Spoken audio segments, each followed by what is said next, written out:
Hi, welcome all to this short webcast on is storytelling really important for HR? And before we begin, just want to request all the people who are now participating, please settle down. We'll have a good next 15 minutes. If you have any questions at any given point in time, just feel free to mention them, to write them in the question and answer box. Uh, Now, let me begin, and I'm really excited to share with you this webcast. And thank you for registering and being a part of this event. So, there is this beautiful quote that I admire about Simon Sinek. And it says, when people are financially invested, they want a return. But when people are emotionally invested, they want to contribute. And this so beautifully sets the context for our discussion this Friday evening. Hi, I'm Rohan Poddar. By formal training, I'm an engineer and an MBA. And post my MBA, way back in 2007, uh, I joined various IT companies in the role of corporate sales and marketing. And at some point in my professional life, I felt that I had calling for creative pursuits. And that's when in 2016, I started my company as a production house and slowly gravitated towards becoming a brand storytelling company. We as a team are very passionate about helping brands find and tell their stories. Let me hand over the mic to our next speaker, Manda. Manda, over to you.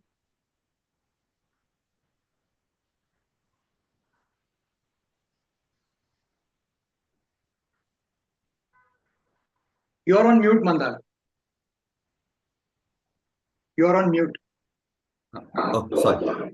Thanks, Rohan. Thanks for handing over to me. I welcome everyone again to the webcast today. Like Rohan mentioned, we both come from an engineering and an MBA marketing background. Post my marketing MBA, I was part of IMRB International and I was handling brand tracking research projects for FMCG and banking organizations. Surprisingly, during my MBA days, I was really confused whether I should take up HR as a specialization or marketing. I was equally interested in both. And around 2017, after my market research stint, I got this excellent opportunity to work with Rohan and the team at a beautiful intersection of HR and marketing, which is employer branding. And personally, I just love this thought of how marketing and HR teams can collaborate to create consistent brand stories that reflect the company's values, its culture, to not only its current but also its potential employees. And doing this, how it helps the organization build a strong employer brand.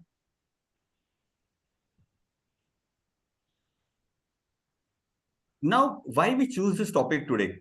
We are storytellers. That's what we love to do, and that's how we do with brands and humanize their communication. But we also realize that today HR is not just a support function, right? HR is a face of the organization. And today HR teams are focusing on effective communication, not just on the TA side, but as such, the entire function of HR and various teams are focusing on effective communication. Now, to make this communication effective in their employer branding journey, we think storytelling is, something which jumps in here, which has the power. And the power of storytelling essentially lies in its ability to evoke strong emotions within the audience. So, a good story has a very powerful emotional anchor. The other thing that differentiates a good story from a regular business communication is its structure. So let me explain. A good story has five C's, or the components of storytelling. So first is a context. A good story has a context. It begins from some point, in some point in time, in some point in space. It has a set of characters, primary, secondary characters who interact amongst themselves. The protagonist faces a certain conflict and he resolves that conflict situation or comes out of that difficult situation. So the story concludes at a better note than it began. And finally, since it's a business story, it has to have a call to action, meaning the viewer or the audience who's watching, hearing, or reading your story needs to take a certain action as per your desire at the end of the story if he has liked the story. Now, coming to this point of why it matters to everyone within HR. Like Rohan mentioned, everyone within the HR domain is looking at storytelling as an effective means of communication. Just to give you a glimpse of who all have registered for this webinar today, what we realize is, there are a lot of participants from TA, MPEX, and not just that, to our surprise, a lot of LNOD participants who had registered. So Rohan, can you just move to the next page?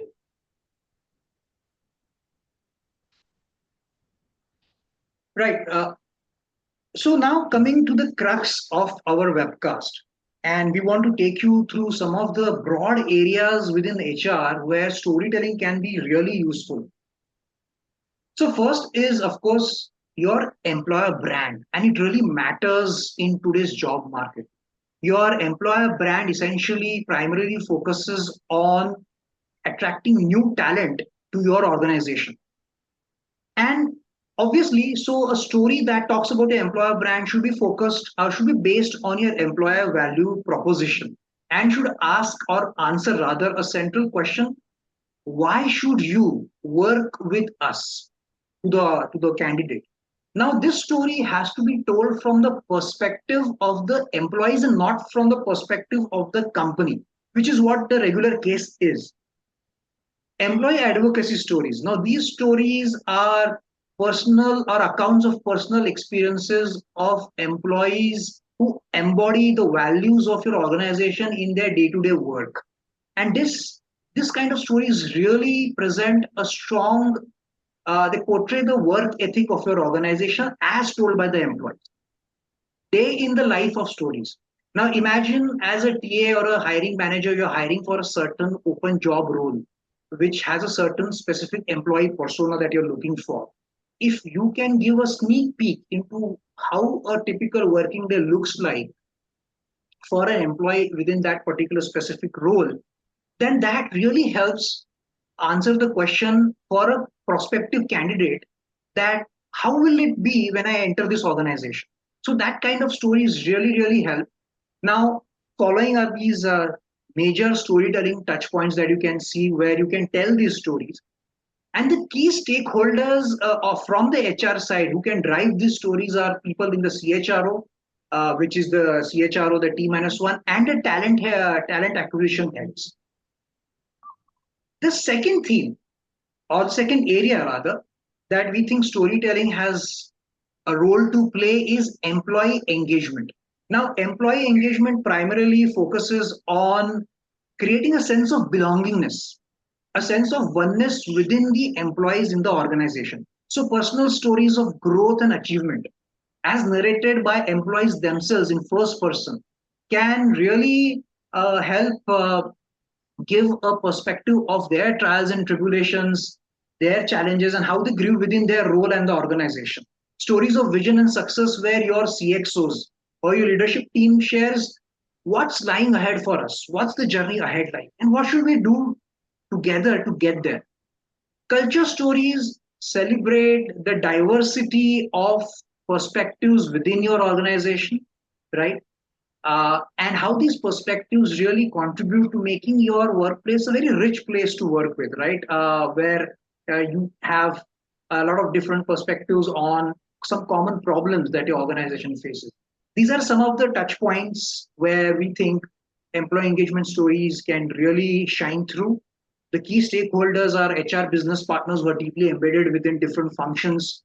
Internal communications teams have a huge role to play here, and talent management teams. So coming to the next area for today, which is change management, a wonderful area where we have done a lot of projects.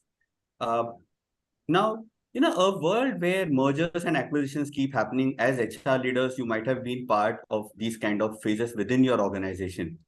In these phases, what matters most is how do you maintain the trust of your current workforce? How is the transparency maintained? So themes where behind the scenes stories are short, which shows how the leadership teams are handling this change, that builds trust within your workforce. Secondly, we can explore themes of how individual employees are adapting to this change of role, how it is affecting them emotionally, how it is affecting their career progression. At an overall macro level for the organization, a journey of change. Obviously, after an M&A, organization is choosing a completely new path for its growth. There might be changes in product portfolios, uh, new products might get added, something might get shut down. So what is it that this change brings for the organization in its near future? What is it that it is leading to on this new chosen path? Those are the kind of change stories that we can do. These are the various storytelling touch points for the same. And in our previous projects, what we have realized is HR business partners, LNOD teams, internal communication teams, these can all be amazing stakeholders for projecting these kind of stories. The next area we would like to discuss with you is LNOD, a critical function where uh, stories from the current data that the LNOD team has. For example, the employee engagement figures, what kind of career progression path have they charted for them? What kind of new tools and upgradation, skill upgradation options are available to them? These are amazing stories which you can project in your workforce. Secondly, stakeholder relationship. So basically, like we mentioned earlier, how humanizing communication with your business heads and within internal functions, that can be an amazing story theme. Also, for example, storyfying your training content, that can be a great way of making sure that the content goes deep, is remembered, is impactful. So stories of how the new training content was storyfied, how it helped the attendees, that can be a story theme itself. These are the various storytelling touch points and the HR stakeholders for the respective touch points. And this is the last theme for today.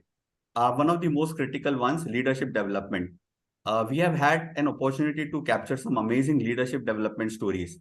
Uh, for example, for one of our clients, we did stories on the IDPs, the independent development paths that some of their mid-level leaders were taking. So these leadership journeys where how decision making and how circumstances changed their role, their perspective towards things. These can be amazing stories that you can share. Stories of vision and strategy, how an organization is charting towards a common goal.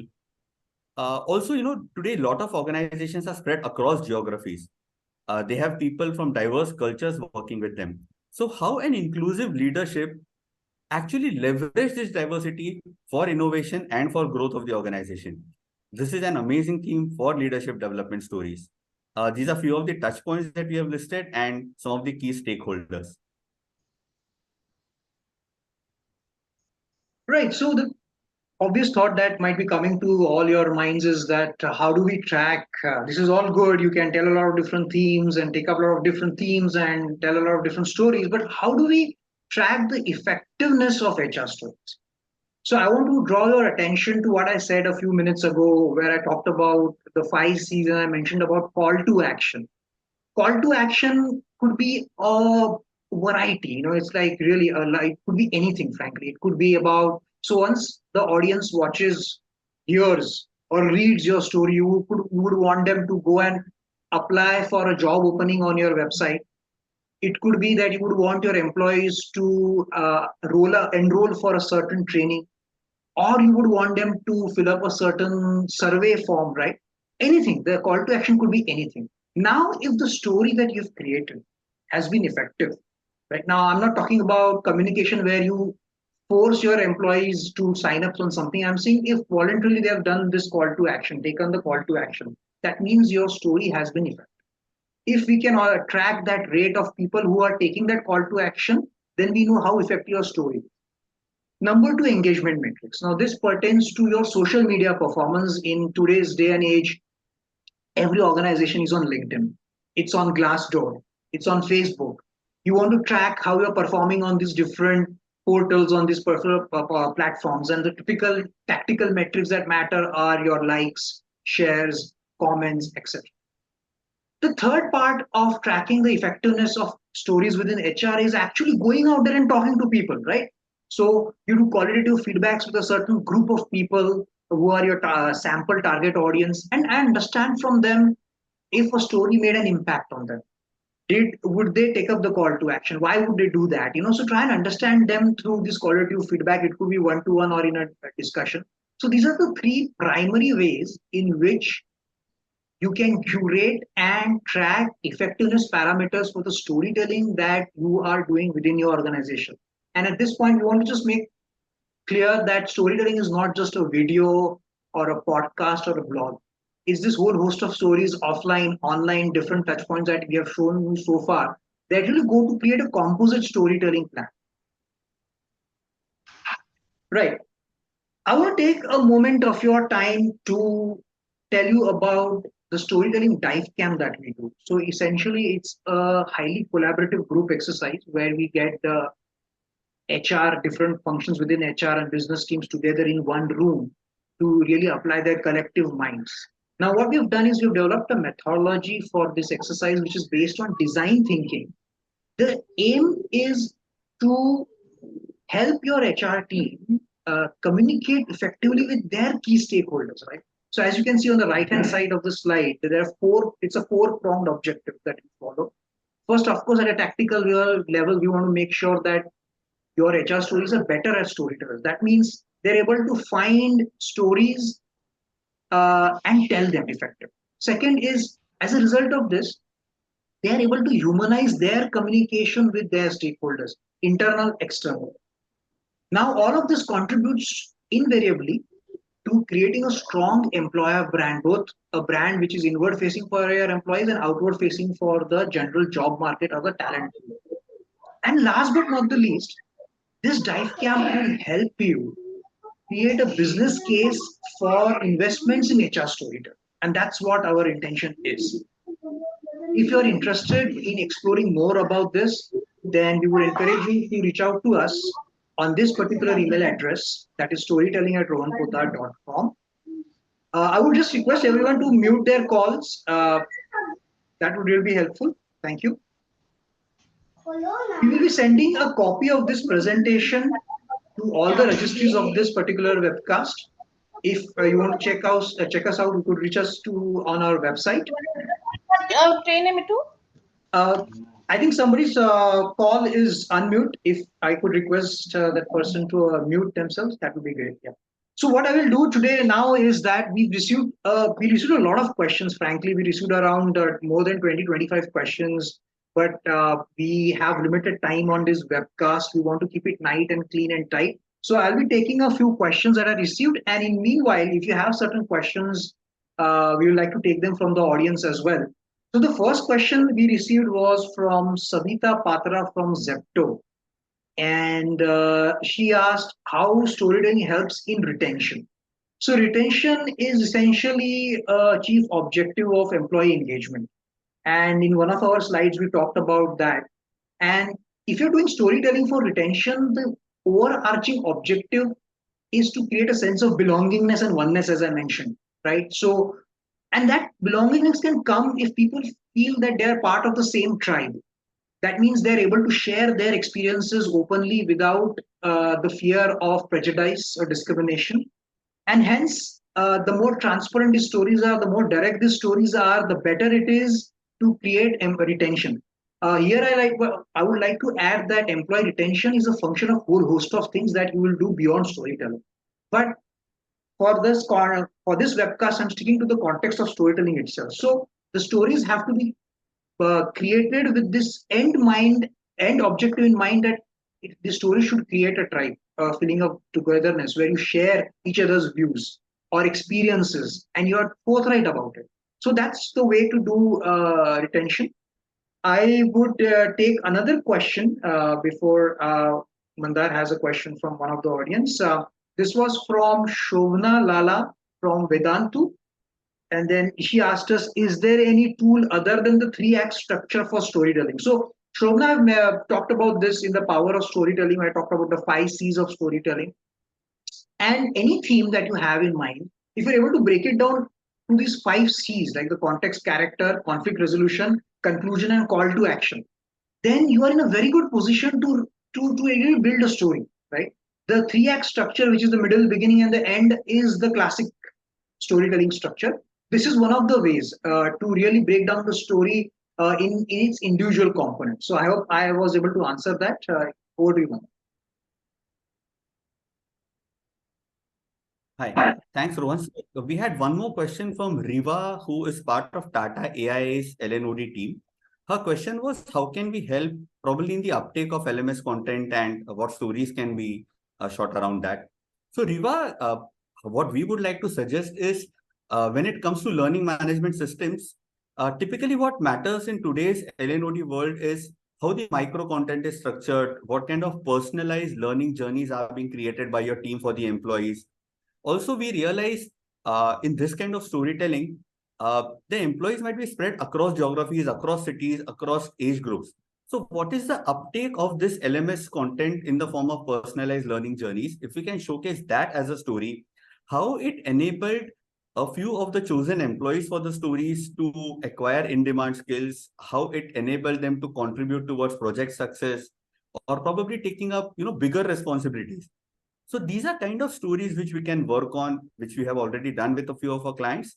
That is what I would like to suggest to you. In case I have not been able to answer your question completely, we can always connect on email and take it up from there.